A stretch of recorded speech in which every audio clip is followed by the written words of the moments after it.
La opinión, el debate, los temas de interés, la actualidad y los invitados están aquí en Personajes y Mapa Político. Un espacio donde usted también cuenta y nuestro objetivo es que la ciudadanía esté enterada de lo que pasa a su alrededor, de una manera clara, directa y verídica. Personajes y Mapa Político.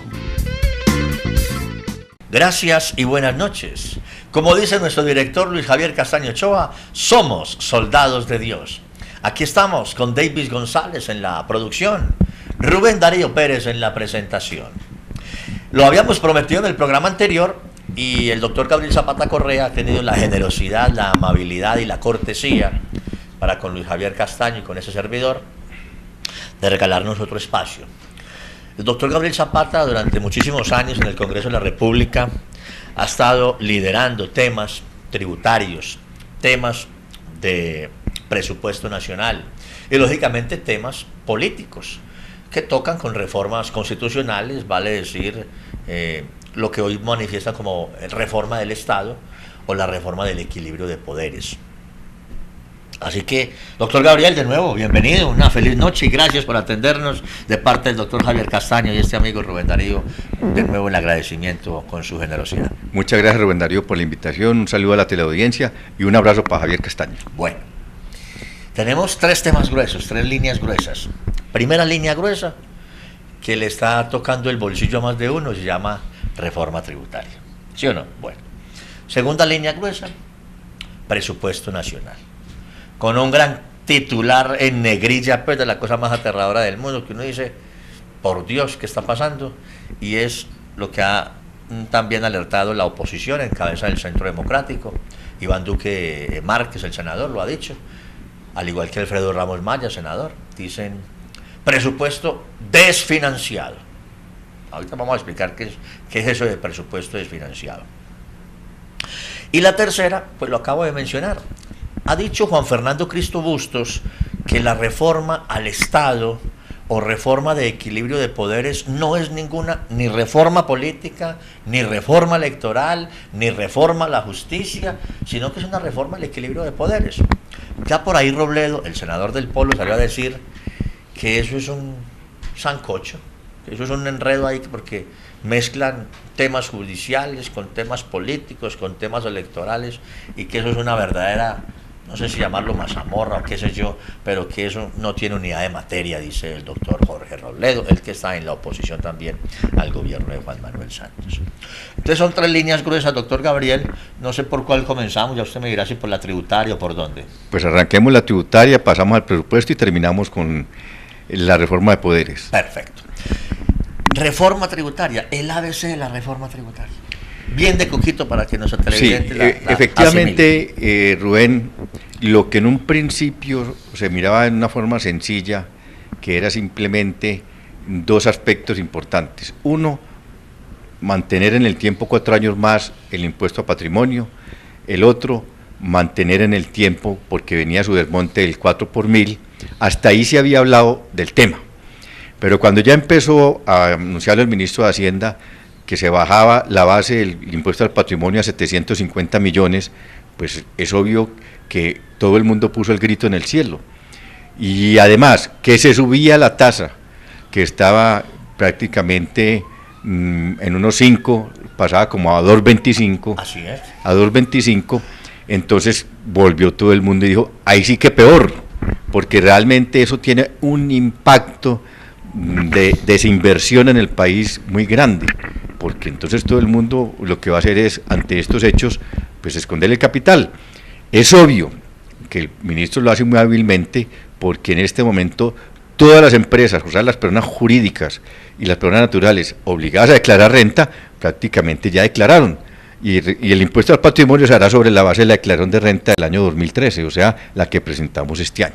Bueno, pero ya el ministro, como lo expresó, y usted bien sabe que nosotros obviamente somos los primeros en respaldar la gestión del ministro de Hacienda, porque ha dado una economía muy sólida y una economía muy buena para el país, pues él ha venido auscultando y ha venido ya escuchando a los gremios, a los diferentes expertos en materia económica.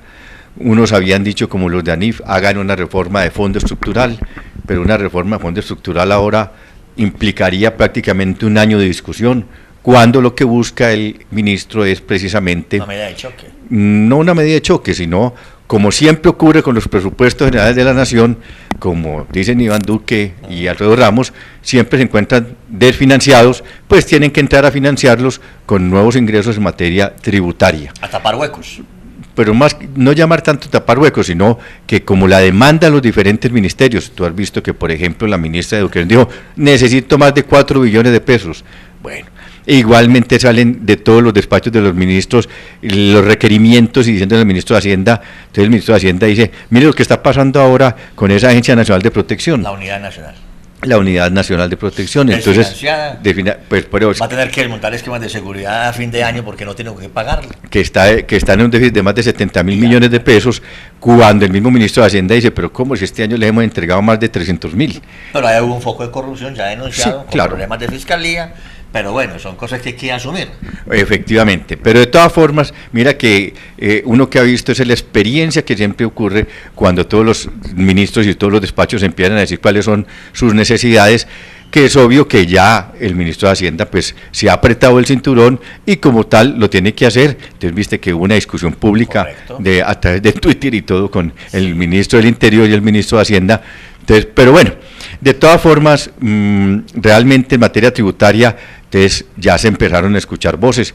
Yo lo he mencionado, tal vez en alguna oportunidad que tuve un diálogo contigo, dijimos, hombre, empiecen a eliminar exenciones. Es decir, no sé cuánto podrá reportar en ingresos, pero ya, pues vamos a buscar, pongamos todos, como se dice, todos en la cama y no unos en la cama y otros en el suelo, sino digamos, listo, vamos a poner todos con el mismo rasero y empecemos a eliminar exenciones.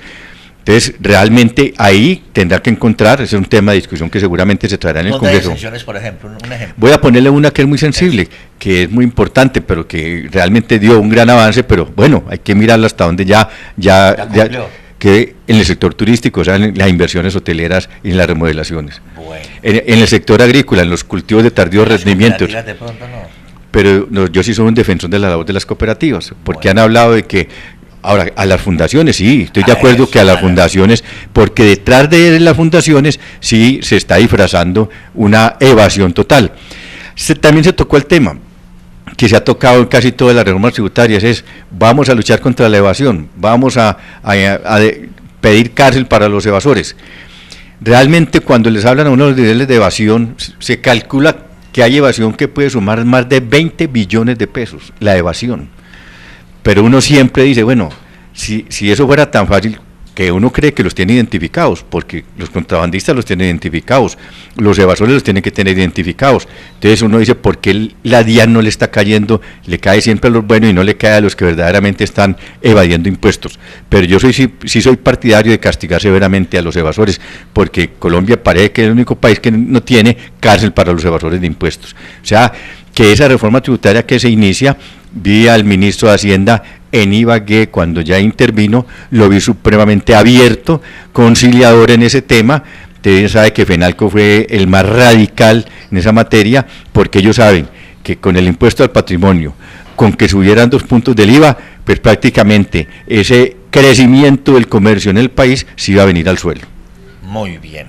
Reforma tributaria que, entre otras cosas, busca, porque ella viene a conectarse con el tema del presupuesto, que tiene que venir a recoger unos dineros con el fin de cumplir con unos presupuestos que el gobierno nacional del doctor Juan Manuel Santos, con miras al próximo año, ha tenido, digamos, ya programados.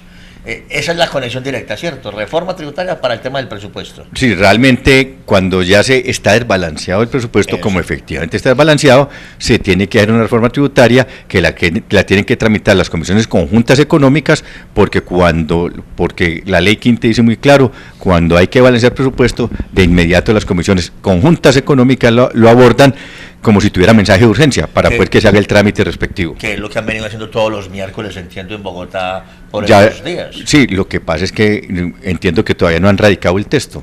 ¿Tienen suficiente tiempo? ¿Están en discusiones todavía? Sí, armando el texto definitivo, porque han venido cambiando. Mire que ya la base no son 750, sino que ya van en 1000. Ya están haciendo una tabla a ver cómo se aplica. En fin, porque es que mire, cuando empezó los datos, ¿Recuerdas que con esa sola información daba que una persona tenía que pagar 22 millones de pesos al año con un patrimonio de 750 millones de pesos? Daba 16 millones 870. Bueno, con los 1.000 millones pagaba. Con los 1.000. Pagaba los 22 millones, los entonces. 22. entonces 22 millones 500 mil le sí, tocaba pagar. Efectivamente. Por año, ¿cierto? Por año. Y si uno divide eso entre 12, pues imagínese, son casi 2 millones de pesos mensuales. Mensuales, no, eso pegaba una apretada durísima. ¿Algo más en ese tema de la reforma? No, yo pienso que ya la semana entrante debe arrancar, ya esta semana se aprobó se aprobó el presupuesto general de la Nación, o sea que ya lo que sigue es la aprobación en primer debate. Después de aprobado el monto del presupuesto general de la Nación, ahí no hay tutía, ya no hay, es inmodificable. Hay que cumplir con eso. No, para el primer debate, que empiezan que hay que subir aquí. Habrá algunas pequeñas modificaciones, pero todo se vuelve en este momento inelástico, es decir, no da para dónde extender que se saque de aquí, porque si dicen, bueno, vamos a evaporar aquí más plata, entonces el ministro de Hacienda dice, bueno, ¿y a quién le quito? Ustedes me dicen a quién le quito, si queremos aquí reforzar más plata.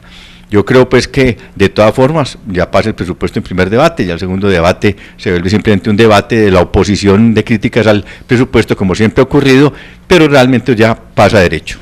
¿Qué puede cambiar de la parte tributaria con la reforma tributaria para el ciudadano de a pie? O sea, ¿qué aspecto de nuevo le puede dar esta reforma tributaria a la gente? Porque ya dice que sigue en 1000 el tema del... No, correcto. Lo importante... El 4 por 1000 va a seguir el 4 por 1000. Correcto.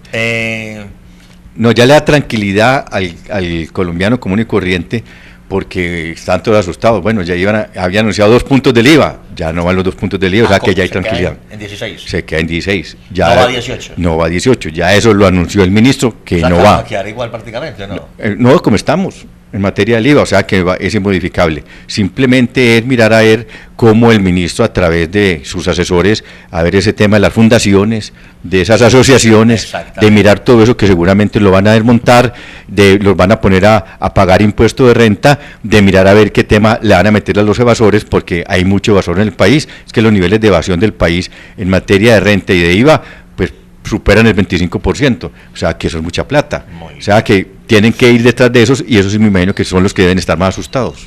Bueno, y en ese tema de la reforma tributaria, ¿algo más? No, yo diría que este es el principio de una discusión, y hay que ya conocer el texto definitivo que radique el ministro de Hacienda en el Congreso de la República.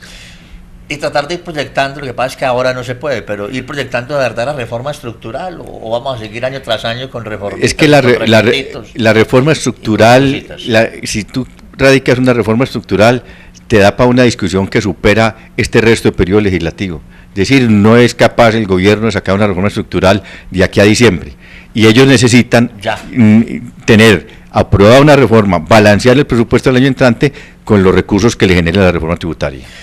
Y conectemos el tema reforma tributaria con el tema presupuesto nacional, general de la nación para el próximo año. 216 billones de pesos. Billones. Dice el presidente Santos, primera línea, educación. Es la primera vez que el presupuesto general de la nación en educación es más alto que defensa. Bueno. Y entonces, presupuesto, hablemos del presupuesto, ¿cómo está el tema? Y esa gran palabra, desfinanciado. ¿Qué vamos a hacer ahí? No, es que los presupuestos generales de la nación, eso es normal que se encuentren desfinanciados, porque muchas veces los ingresos que se presupuestan pues no son el equilibrio para lograr cumplir con la inversión que se está proponiendo. Entonces, esos recursos que hacen falta, por decirlo, faltan 7, faltan 8, faltan 9 billones, hay que salirlos a buscar a través de una reforma tributaria. ¿Cómo lo van a hacer? Obviamente, ¿cómo lo van a hacer? Ya ellos saben en cuánto está desfinanciado el presupuesto, o sea que eso no es para personas que les gusten las cifras y sepan manejar cifras de presupuesto. Eso no es asustador. El gobierno sale a hacer su equilibrio, y es obvio que el Congreso de la República le va a dar ese respaldo. Entonces nos tocó, le digo, durante todo este tiempo, por ahí en 10 o 12 años, equilibrar presupuestos a punta de reforma tributaria.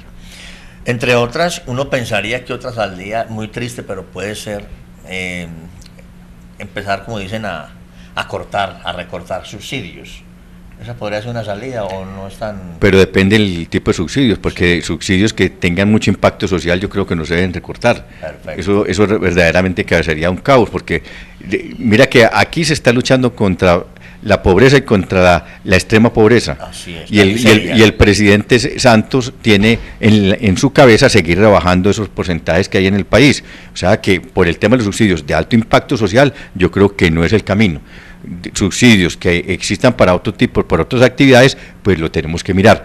De todas formas, que no sea pues empezar a eliminar subsidios para los estratos 1 y 2, que son los estratos que verdaderamente necesitan el apoyo, no solamente del gobierno nacional, sino de nosotros todos los colombianos, para que se mantengan esos subsidios.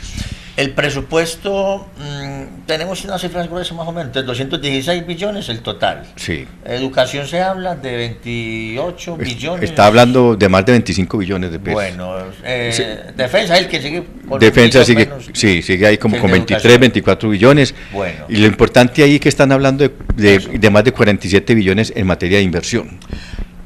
Para infraestructura hablan, ¿cierto? ¿Cómo Infraestructura y inversión social. Y la inversión Ahí están los dos, y realmente esa es una cifra, entiendo yo que está muy cercana, por encima de los 50 billones. Sí. ¿Y eso qué significa? Pues hombre, son presupuestos Dinámica económica. que nunca se habían logrado en ningún cuatrenio presidencial.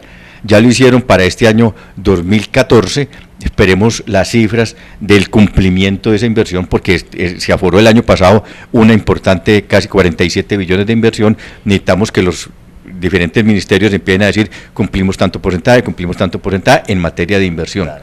Y realmente yo creo que ahí el país y el gobierno del presidente Santos se ha preocupado mucho por la inversión social.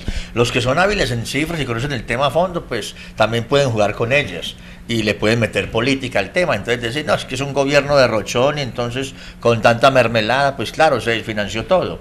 Esa puede ser una lectura.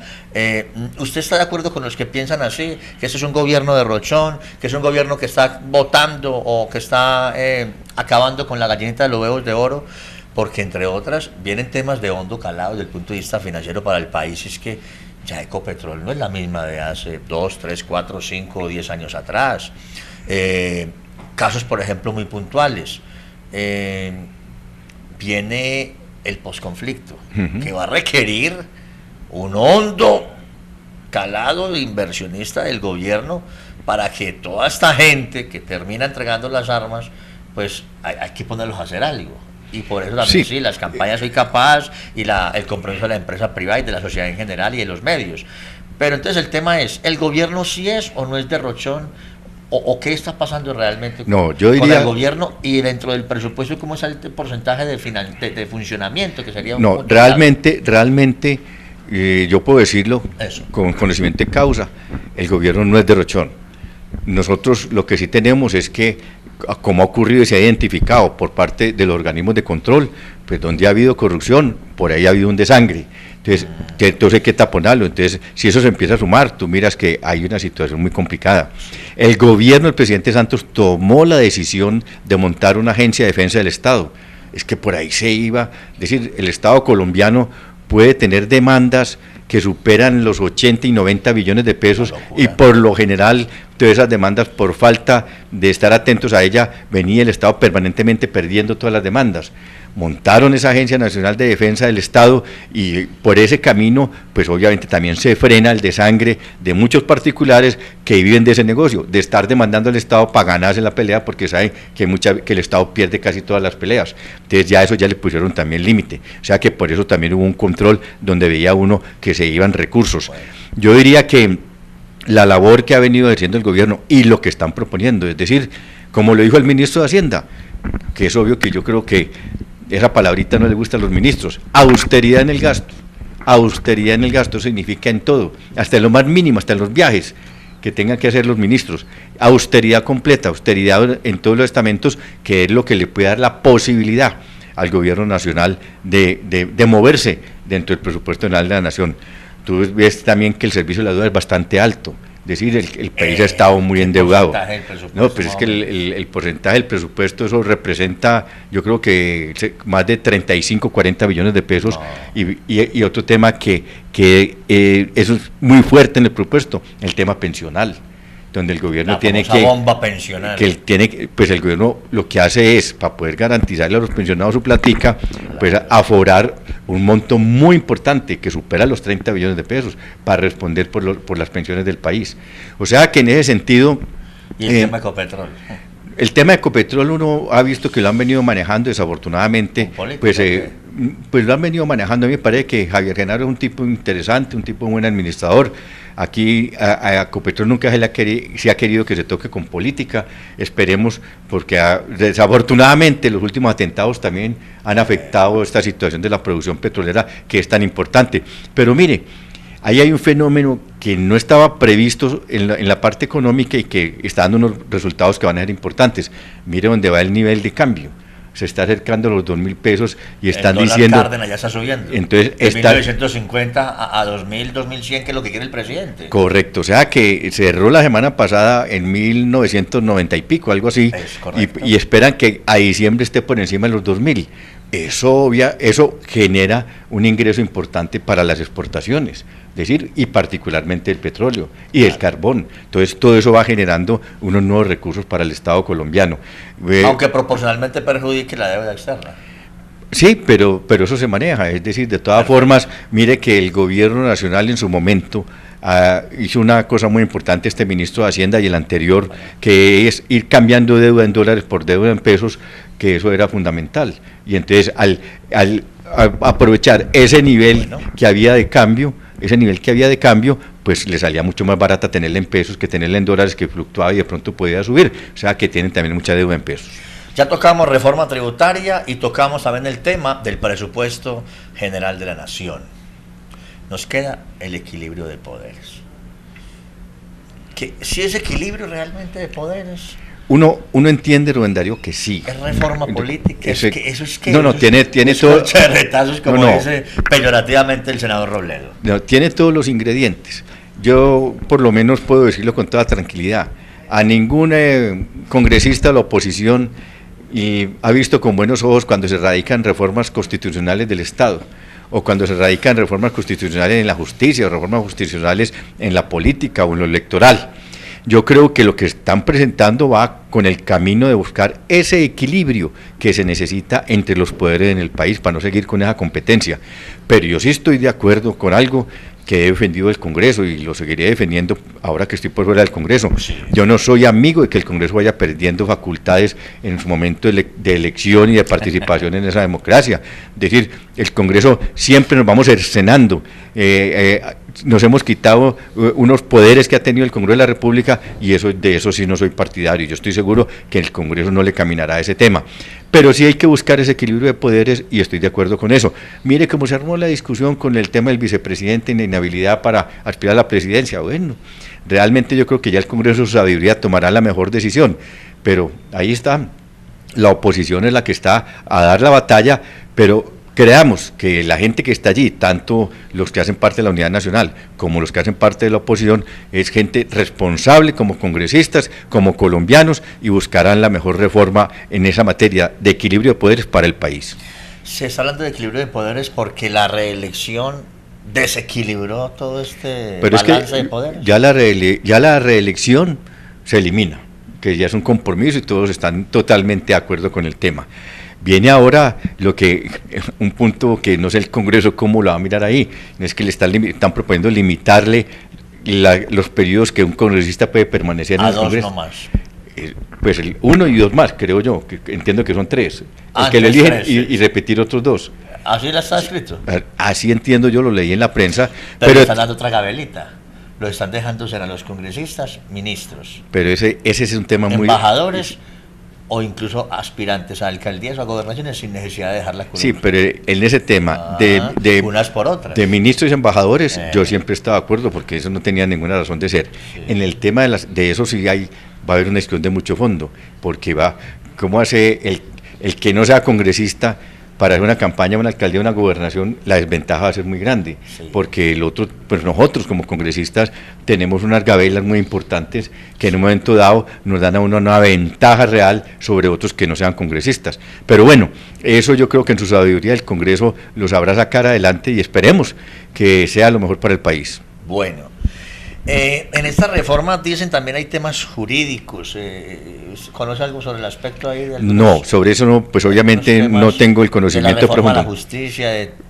Lo es que la reforma a la justicia. O de elección, mejor digamos, de la elección de esos órganos de control. ¿No? Allá. Tema. No, correcto. De procurador, de contralor, de fiscal, en donde pareciera ser, según la reforma que presentó el gobierno, el presidente va a tener pues todas las potestades para él decir quién es el fiscal, quién es el procurador, quién es el contralor. No, en eso ya reaccionó, yo he visto a los congresistas, los partidos reaccionaron en el tema de la Procuraduría, dijeron, no, ¿cómo así que va a quedar con la facultad del presidente de nombrar al procurador? Sí. No tiene ningún sentido, en eso estoy totalmente de acuerdo.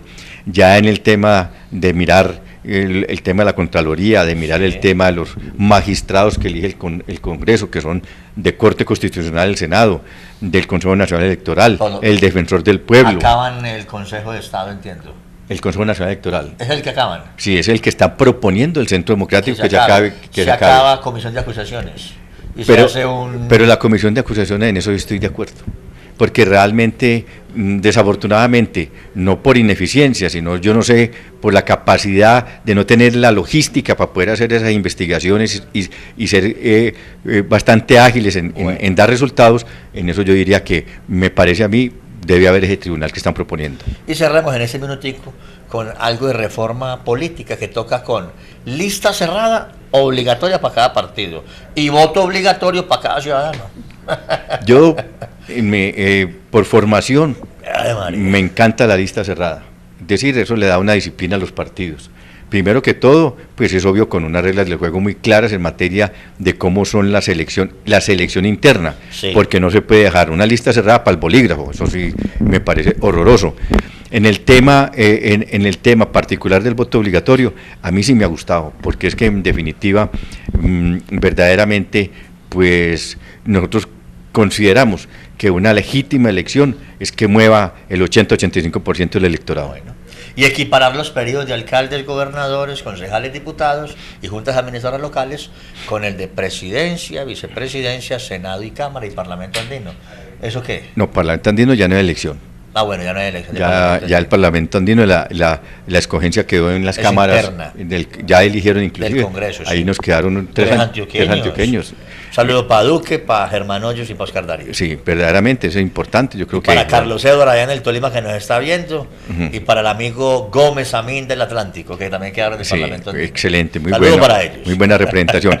y yo diría que de todas formas, en esa materia de coincidir los periodos. Parar periodos. Me parece a mí. Ahora, ¿cómo es? Le hizo los actuales, o sea, sí. Que Aníbal Gaviria se quedaría 2 años y medio más, bajar 2 años y medio más. Yo no sé. Que hay un viso de inconstitucionalidad. No.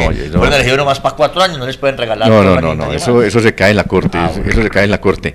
Pero yo lo único que digo es, hacia el futuro, si nosotros tenemos dificultades en esas elecciones regionales, para explicarle a la gente cómo vota, ¿cómo vamos a juntar la elección? A mí, por ejemplo, hay una propuesta que sí me gusta, una propuesta que dicen, no, hagámoslo como en Estados Unidos, en las elecciones presidenciales, la gente en el país, porque ya se hizo en el exterior, sí. Empiezan a votar toda la semana. Desde el lunes empiezan a votar, a habilitar las urnas para votar. Con el voto obligatorio hay que hacerlo. Sí. Para poder que la gente se acerque, porque si no el domingo no alcanza la gente a votar. Así es. Con voto obligatorio hay que habilitar la semana para votar. O sea que en ese sentido vamos como los países desarrollados y modernos en democracia. Usted es una cajita de música, doctor Gabriel. El tiempo se va volando, Bendito sea mi Dios. ¿Algo más, doctor Gabriel Zapata? Agradeciéndole mucho. Creo que hemos tocado pues todos los temas, ¿sí o no? Hicimos un repaso. Se hizo un repaso general. Esto fue una cátedra para y apenas arranque, Rubén, estas campañas en firme, aquí estaremos anunciándole a la teleaudiencia cuáles van a ser nuestras propuestas para la ciudad de Medellín. Cuente con nosotros, ¿oyó? Muchas gracias, muy amable. Y también lo seguiremos invitando a Radio Red de RCN con la doctora Caterina Granados al programa. Ahí estaremos. Que ha cogido mucha fuerza en... Ese último debate estuvo muy interesante. Es interesantísimo, María. Un saludo para Julio Enrique González y calma, Julio Enrique, calma. Que sea capaz de ser calmado. Y me metió gato por liebre, que sacó 4.000 votos y fui a buscar 3.007 votos. Se está echando 1.000 votos al bolsillo. No, mentira, doctor Julio Enrique, es por molestarlo, hombre. Muy bien. Bueno, Rubén. Le agradezco muchísimo. Muchas gracias, muy amable. Doctor Gabriel Zapata. Y bueno, y si se le da lo de la alcaldía, bendito sea mi Dios. Todo lo ponemos en manos de Dios. Verdaderamente es el que nos dice a dónde debemos llegar y cómo debemos llegar. Con Gabriel Zapata Correa, nuestro invitado. Davis González en la producción. Luis Javier Castaño Ochoa en la dirección. Debo saludar también a Rafael, ¿cierto, Rafael? De una, claro, nuestra mano derecha. ¿Quién es Rafael? ¿El apellido de él es? Gutiérrez Mejía. Rafael Gutiérrez Mejía, hincha nuestro además. Y otro gran señor. De Andes, municipio de Andes, del suroeste. Ah, imagínese. Y otro gran amigo, vea, Carlos Mario Suárez. Carlos Mario Suárez. Álvarez. Gran dirigente político. Excelente dirigente. Hay noticias importantes con él, con una sección en radio y en televisión de pronto para el tema de los astros y de todo el tema de los planetas y de todo el tema, ¿cómo llama esto? Eso es astronomía, ¿cierto? Astronomía. Que no astrología, que es distinto. Bueno, quisiera quedarme aquí, pero me tengo que ir. Esa es la vida. Un saludo a todos, somos soldados de Dios. Gracias y que Dios los bendiga. La opinión, el debate, los temas de interés, la actualidad y los invitados están aquí en Personajes y Mapa Político. Un espacio donde usted también cuenta y nuestro objetivo es que la ciudadanía esté enterada de lo que pasa a su alrededor, de una manera clara, directa y verídica. Personajes y Mapa Político.